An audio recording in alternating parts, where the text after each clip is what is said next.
जादुई auto rickshaw tiffin dhaba.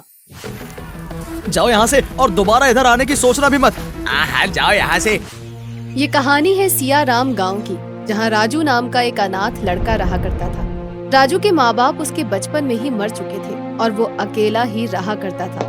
बचपन में तो उसने इधर उधर से मांग कर खा लिया, पर अब उसके पास खाने पीने का कोई साधन नहीं था। एक दिन वो मांगने गया। काकी, कुछ खाने को दे दो। कुछ नहीं है खाने को। इतना हट्टा कट्टा शरीर लिए भीख मांगता फिर रहा है। भाग यहाँ से। राजू को बहुत बुरा लगता है, पर उसे पता था कि अब वो बड़ा हो रहा है और वो ऐसे मांग कर हमेशा नहीं खा सकता। वो खुद भी चाहता था कि वो अपने पैरों पर खड़ा हो सके, पर काफी जगह काम ढूंढने के बाद भी उसे कहीं काम नहीं मिला था। वो एक दिन बड़े से होटल में जाता है। भैया, क्या इस होटल में मेरे लिए कुछ काम है? मैं कोई भी काम कर लूंगा, आप बस मुझे बता दीजिए। ओ लड़के, चल भाग यहाँ से। तुझ जैसे भिखारी को हम अपने इतने बड़े होटल में क्यों रखेंगे? और तुझे तो इंग्लिश भी बोलनी नहीं आती, गवार की तरह बोलता है। भैया, मैं अपने आप को बदल लूंगा, आप प्लीज मुझे काम तो दीजिए। अरे तुझे एक बार में समझ नहीं आया क्या? भाई हम अपना होटल बंद नहीं कराना चाहते, तू जा यहाँ से, भिखारी कहीं का। प्लीज भैया, प्लीज मुझे कोई भी काम दे दीजिए, मैं सब कर लूंगा। वो आदमी उसे धक्का दे देता है और अपने बाकी नौकरों से राजू को होटल के बाहर निकलवा देता है। सब उसे ऐसे ही भगा दिया करते थे। फिर राजू एक होटल में काम करने लगा। वहाँ उसने देखा कि उसका मालिक जो खाना बच जाता था उसे फेंक रहा था। तभी एक भिखारन बुढ़िया वहाँ पर आती है। बेटा, कुछ खाने को दे दो, बहुत भूखी हूँ। तेरी हिम्मत कैसे हुई मेरे इस आलीशान होटल के सामने खड़े होकर भीख मांगने की? निकल जा यहाँ से, वरना धक्के देकर निकाल दूंगा। अरे बेटा, तुम्हारा इतना बड़ा होटल है, कुछ तो खाने को दे दो, बहुत भूख लगी है। तुम्हारे जैसे गरीब और अनाथ के लिए मैंने ये होटल नहीं खोला है। तुम्हारी औकात नहीं है यहाँ का खाना खाने की, जाओ यहाँ से। मालिक भिखारन को धक्के देकर निकाल देता है, पर ये सब देखकर राजू को बहुत बुरा लगता है और वो अगले दिन से वहाँ काम करने नहीं जाता। और अगले एक दिन वो काम की तलाश में बप्पी भाई के गैराज पर गया। बप्पी भाई उस इलाके के सबसे अच्छे गैराज के मालिक थे। उनके गैराज का नाम उनके नाम पर ही था। उनका दिल बहुत ही बड़ा था। वो बहुत पैसे कमाते थे, लेकिन उनमें जरा सा भी घमंड नहीं था। भाई, मुझे काम दे दो, मुझे बहुत जरूरत है। गैराज में तो मुझ जैसे भिखारी लड़के को भी रख लेते हैं। आप मुझे थोड़ा सा काम बता देना, उसके बाद मैं खुद काम कर लिया करूंगा। अरे बेटा, वैसे तो जिंदगी का मजा खट्टे में है, पर तू ऐसे भला बुरा क्यों बोल रहा है अपने बारे में? तुझ में बहुत काबिलियत है, बल्कि हर इंसान खास होता है। तुझे बस सही दिशा दिखाने की जरूरत है। राजू इतना सुनकर ही रोने लगता है। बप्पी भाई उसका रोना देखकर उसे चुप कराते हैं और कहते हैं, अरे बेटा तू रो मत, क्योंकि जिंदगी का मजा खट्टे में है।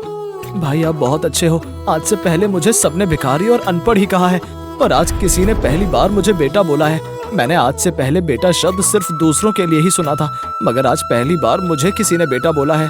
अरे बेटा, जिंदगी का मजा खट्टे में है और तू परेशान मत हो।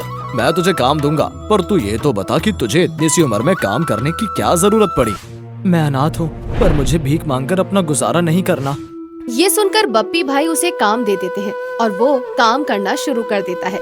राजू बप्पी भाई के साथ ही उनके रूम पर रहने लगता है और उनके लिए खाना बनाता है और गैराज में काम भी करता था। ये देखकर बप्पी भाई कहते हैं, वाह राजू, जिंदगी का मजा तो खट्टे में है, पर तू तो बड़ा टेस्टी और नए नए तरह का खाना बनाता है। हाँ भाई, वक्त और हालात ने मुझे सब सिखा दिया है। जब मैं पहले भीख मांगता था तो ठेले पर लोगों को खाना बनाते देखता था, उसी से ही सीख गया। बहुत अच्छा राजू, जिंदगी का मजा खट्टे में है, पर अब से मैं तुम्हें खाना बनाने के पैसे भी दूंगा। सब सही चल रहा था, मगर राजू को अपने लिए कुछ करना था। एक दिन राजू को गैराज में एक खराब ऑटो दिखता है, जो कि गैराज में काफी टाइम से कोने में पड़ा हुआ था। भाई, क्या मैं इस खराब ऑटो को ले लूं? बेटा, ये ऑटो खराब है, तू इसका क्या करेगा? जिंदगी का मजा खट्टे में है। कोई नहीं भैया, मुझे ये ऑटो एक काम के लिए चाहिए। ठीक है, तू ले जा, इसके पैसे मत देना, वैसे भी जिंदगी का मजा खट्टे में है। ठीक है भैया। राजू को खाना बहुत अच्छे से बनाना आता था, मानो स्वयं अन्नपूर्णा उसके हाथों में विराजमान हो। बिना किसी से सीखे वो बहुत लजीज और नई नई तरह की डिश बनाता था। राजू अपने इस गुण को जानता था और वो इसी के सहारे कुछ करना चाहता था। भाई, मैं ऑटो में ढाबा खोलना चाहता हूँ। मैंने एक होटल में भिखारी और गरीब लोगों के साथ बहुत बुरा बर्ताव होते देखा है। तब से मैं गरीब लोगों के लिए कुछ करना चाहता था। हाँ हाँ बेटा, जरूर खोलो, मैं तुम्हारे साथ हूँ। आखिर जिंदगी का मजा खट्टे में है। भैया आप ये क्या कर रहे हो? क्यों इस राजू को बढ़ावा ज्यादा दे रहे हो? बेटा तुम अपने काम से काम रखो।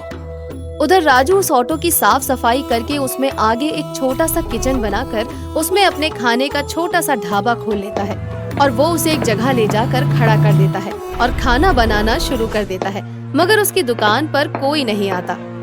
लोग सुबह सुबह जल्दी अपने काम पर भागे जा रहे हैं, इसलिए खाने पर ध्यान नहीं दे रहे हैं। पहले दिन राजू लोगों की हालत समझकर बिना किसी निराशा के घर जाता है और सोचता है कि कुछ अलग करना पड़ेगा। क्यों ना मैं ढाबे से टिफिन देना शुरू कर दूं। लोग सुबह मुझसे टिफिन ले जाएंगे और फिर शाम को दे जाएंगे। राजू अगले दिन से ऐसा ही करता है। वो बढ़िया बढ़िया खाना बनाकर 3-4 टिफिन पैक करके रख देता है और तभी उसकी दुकान पर एक कस्टमर आता है। अरे भाई, ये ऑटो रिक्शा में कैसा ढाबा बना रखा है और तुमने टिफिन क्यों लगाए हैं? भाई आप यहाँ से टिफिन ले जा सकते हैं और शाम को आते हुए मुझे टिफिन वापस कर सकते हैं। आपको घर के स्वाद वाला इसमें खाना मिलेगा, वो भी सिर्फ 10 रुपए में। राजू के इस अतरंगी प्लान को देखकर उसके कस्टमर्स को बहुत अच्छा लगता है। अरे वाह, सिर्फ 10 रुपए में खाना, ये तो बहुत अच्छा है। वैसे भी इतनी भाग दौड़ में किसी को खाना बनाने का समय नहीं मिलता।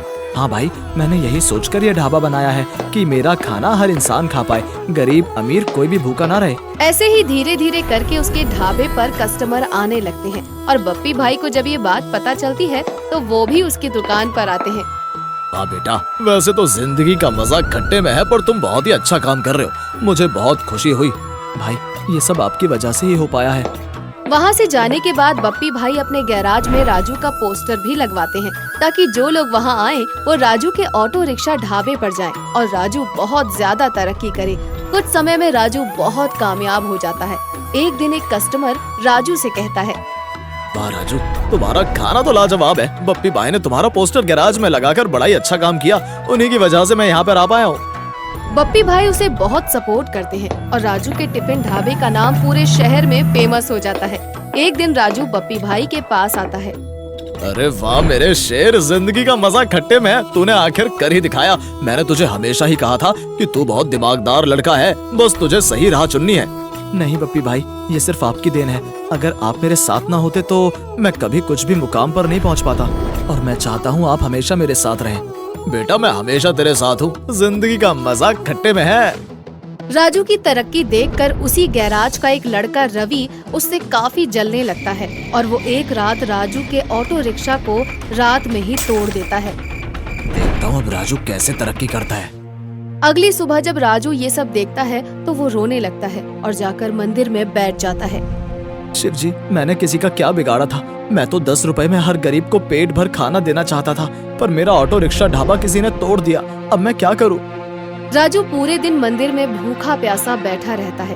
तभी वहाँ शिव जी प्रकट होते हैं। पुत्र राजू, तूने नेक काम के लिए अपना ऑटो रिक्शा ढाबा खोला था, तो मैं आज तुझे एक जादुई ऑटो रिक्शा ढाबा देता हूँ। इसका खाना कभी खत्म नहीं होगा। प्रभु आपका बहुत बहुत धन्यवाद। राजू के इतना कहते ही शिव जी विलुप्त हो जाते हैं और राजू को मंदिर के बाहर एक नया ऑटो रिक्शा ढाबा दिखाई देता है। इस जादुई ऑटो से उसकी दिन प्रतिदिन बहुत तरक्की होने लगती है।